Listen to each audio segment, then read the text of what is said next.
VGC is supported by Patreon. Check out patreon.com/videogameschronicle for more podcasts, ad-free browsing and extra content. Thank you for your support.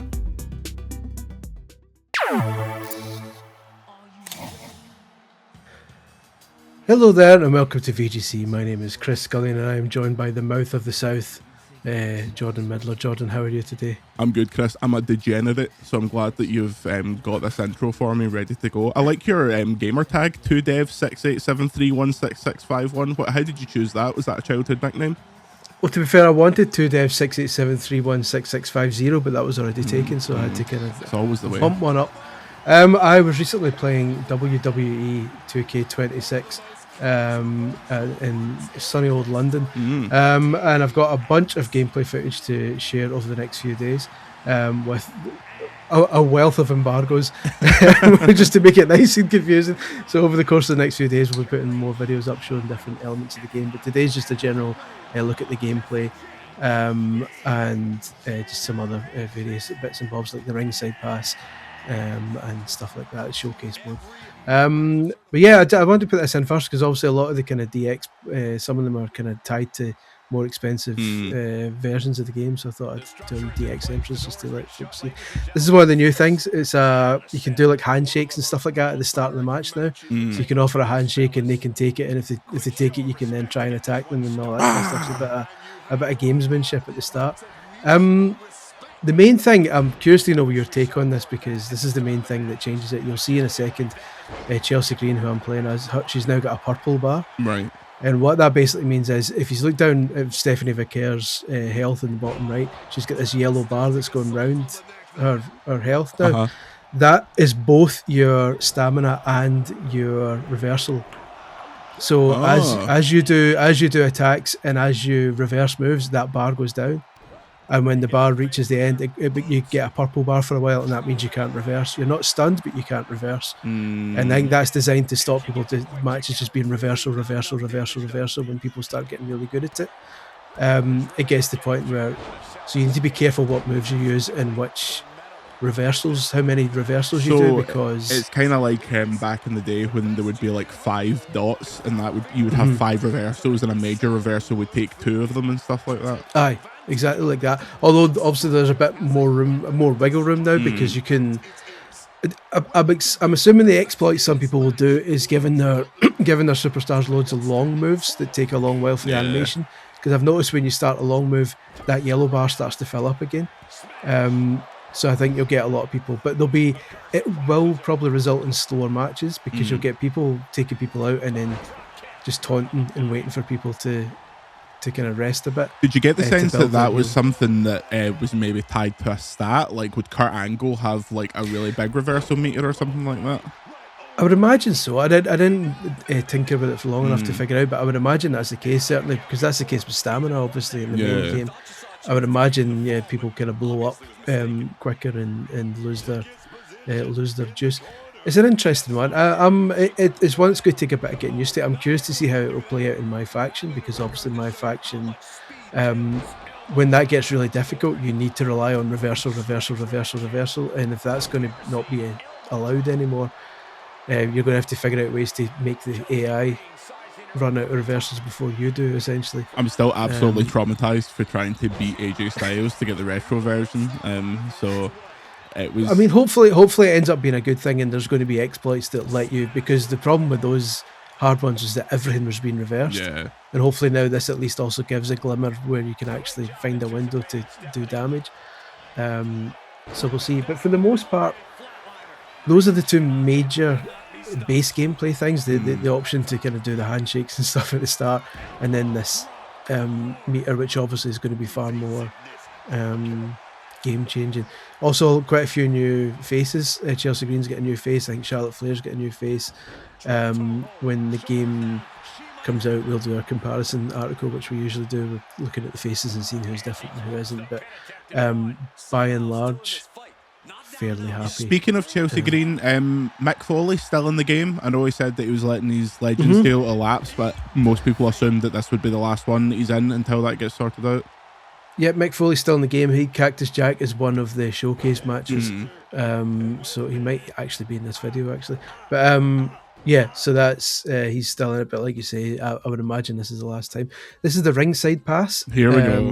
Which they're announcing today is a AAA themed. The first Ringside Pass. So you've got 40 free tiers at the top, and you've got 40 premium tiers at the bottom. I'd skip through them quite quickly so people can kind of maybe rewatch the video and pause to see everything here. We were told that this might change. The specific rewards might be shuffled around or might change, but by and large, the free tier for season 1 is mostly legends and stuff. So the stuff that you would have unlocked before with the accelerator thing or whatever it was called, those are all basically now the free tier of the pass. And the premium tier has Hero del Vikingo, yeah. Lady Flammer. Oh, they've got Lady Flammer. Lady Flammer's in there, Psycho Clown's in there, and Mr. Iguana. Iguana chap, Mr. Iguana's in there. I believe that's the 4. Iguana-chan. Exactly. Iguana Mania is running wild. So this is interesting. My question is obviously TBC on the actual balance of. Oh, that's interesting. The Mattel style cut, like the personas and stuff are there as well. And it ends with this. Well, there's a Stephanie Vaquer persona in there as well, which is quite good. So some of your personas are going to end up, looks like, in the premium pass as well. At the top right there's like the tier thing, 800 RXP. How many per match were you seeing? Is this a thing you get like 5 per match and it's going to take you all year or what? Well, I think it depends on what you do in certain modes and stuff. So I played it for about 3 hours, and by the end of those 3 hours, I'd unlocked like 6 of the 40 tiers. But again, I would imagine it counts for every single mode except for just online playing out type things. So even if you're just doing normal exhibition matches, you'll get a few. I would imagine clearing My Rise chapters and stuff will probably earn you more, I would have thought. And some of the My Faction bonuses give you XP as well towards that. This is the showcase. The intro for the showcase mode starts with the last WrestleMania, where obviously Paul Heyman does the old fist to the Johnson, which I believe is the name of it. But yeah, it's pretty good. It starts with this, and then Punk appears as we're about to switch to here, and he basically says, it does this kind of rebel chat. Says, I didn't want to do this stuff, but then I saw what you did with John Cena a couple of years ago and making him relive all his defeats. He's so beautiful. He's so beautiful. And Adonis. But basically says, I saw what you did with John Cena and all his defeats and making him relive it. I didn't like that. But then I saw what you did with Paul Heyman and the Bloodline and how you did the what if matches and stuff, and I thought that could be quite interesting, so I'm up for it. So the basic kick pads. Oh, this is absolute manna for heaven for me. The only problem, which we'll see in a bit, so this is the first, after the intro bit, this is the first showcase match, is the JBL match. And then the second match is against Rey Mysterio. I only went that far. I didn't want to go too far to spoil it anymore. The only problem, as you noted a couple of days ago when they released on Instagram, is a retro kind of attire. Every single entrance is it's clobbering time movement, even before he started saying that, which is disappointing. And it's not even like it's his modern clobbering time entrance where he's quite slow and he brushes the ground. It's not like, because he used to come out in ECW and like fist bump, and he was pure, like he did that thing where he would like put his fist to his chest and pull them back. I thought they would see, this is exactly the perfect example. That t-shirt is literally from an era way before clobbering time. Does he, I take it he comes out to This Fire Burns at this point, surely? Yeah. The music's at least accurate, but that will get changed. That will be top of my list to get changed, because there will be some entrance motion that fits it better, but more suitable. So that's good. Another kind of weird thing that someone pointed out for created wrestlers is you can now you can set AI sequences. So if a specific wrestler generally does one move, then another in real life, you can set them to do those moves in sequence when you're playing against them as AI, which is quite good. Now, this is if you don't want to do a showcase like you do every year and play match and do all the kind of objectives in each match, you can do a gauntlet instead as either CM Punk or AJ Lee, and which is pretty difficult because you've got to basically fight all however many 15, 20 folk it is, one after the other with one energy bar. So it's not really an easy way out. If anything, it's a more difficult way to play it. and the order seems to be different from what it is in the actual showcase. So when I beat Rey Mysterio here, I think That's a Triple good H Rey. comes out next. Oh, thank God they've got a version of Rey without that stupid ruff on the top of his head. They've just got a normal mask for him. A wee baldy. Yeah. Hopefully that's like easily... The problem with Rey Mysterio is they always make it really hard to give him extra costumes and stuff like that. So I miss... Do you remember the Superstar threads where you could just change the colour of existing costumes? I made so many Rey Mysterios like that back in the day. There's something... I'll need to look at it a bit more closely. I'll send you my files later so you can see. But there is slight changes to the Ed in the Superstars this time. Okay. I need to look at it again to figure it out. But it seems like it's a bit easier to just give them alternate attires and stuff. That would be good. But yeah, but this is just showing how the Gauntlet... Everyone knows how a Gauntlet works, but that's basically it. Look at that lariat. She's like Stan Hansen. Tore into him. Yeah, good times. Gameplay-wise, like, the actual pressing of the buttons, same as last year? Any big changes? Pretty much. Yeah. Pretty much feels the same.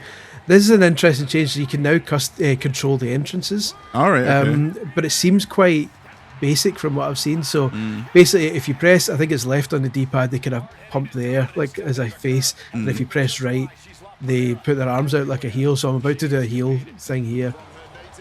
Here we go. Yeah. And that makes them boo. Or you can do it, punch the air, and that makes them cheer. You can also choose when to trigger their pyro at the entrance or in the ring. So I've got this kind of Kane style flame pyro, which I just keep triggering when she comes in, basically. So you can turn that on whenever you want, like by pressing the button, which is fine. Reminds me of the old create an entrance where you would get people in the ring and immediately fire DX's pyro to make them explode. Exactly. But yeah, so it seems quite limited. I need to look and see if people have different types of taunts, because so far everyone I did had the same punch and arm out in the air thing. What a matchup! Listen, you're about to see Doink the Clown die in real time. One of the new additions to the gameplay is stackable tables, and obviously you can stack your own tables during the match. But the archive from last year has now got this big stack of 8 tables in the middle, like underneath the WrestleMania sign, which you can now just easily chuck someone down. And this is your man about to die. He's going to get a danger when he falls, and then he gets KO'd when I follow after him. But he's got his kind of ragdoll physics now, which are quite funny. That's hilarious. And then that's to finish him. Did.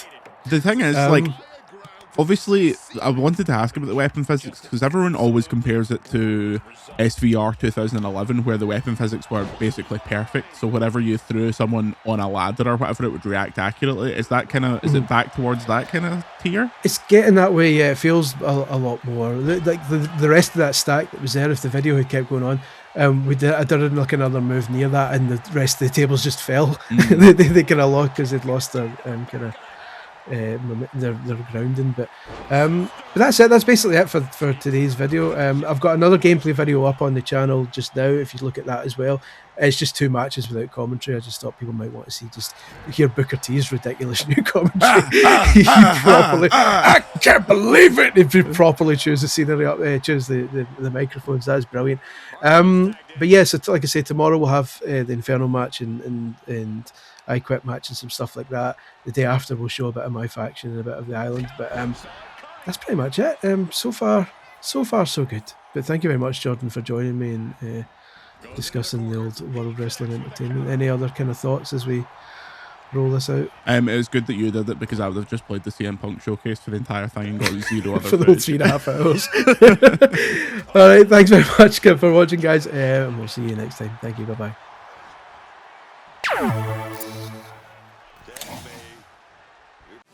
VGC is supported by Patreon.